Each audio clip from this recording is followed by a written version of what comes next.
Hello guys, আমি তোমাদের সবার ফেভারিট অর্পিতা চলে এসেছি আরেকটা নিউ ব্লগ নিয়ে। তোমরা সবাই জানো আমি মহারাজা মনীন্দ্রচন্দ্র কলেজের স্টুডেন্ট। সকাল সকাল কলেজে চলে এসেছি কারণ আজকে আমাদের কলেজ থেকে নিয়ে যাওয়া হচ্ছে পিকনিকে। আমার সাথে আছে আমার নিউ ফ্রেন্ড অনুষ্কা। বাসে উঠে গেছি, এখন যাচ্ছি পিকনিক স্পটে।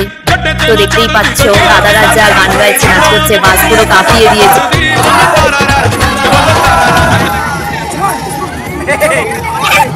ফাইনালি গাইস পিকনিক স্পটে এসে গেছি। খুব সুন্দর ছিল পিকনিক স্পটটা। সবাই তো এসেই সাথে সাথে বসে গেছে ব্রেকফাস্ট করতে, তাই আমিও বসে গেলাম আর দেরি না করে। শুধু ছেলেরা কেন, মেয়েরাও শুরু করে দিয়েছে তাদের নাচ। ও সে নেচেছে, সেটা ছিল ভাই। আমাদের সবার ফেভারিট তন্ময় তার নিজের হাতে স্ন্যাক্স দিচ্ছে সবাইকে। আর দেরি না করে বসে পড়লাম আমরা লাঞ্চ করতে। সত্যি রান্নাগুলো কিন্তু খুবই ভালো হয়েছিল।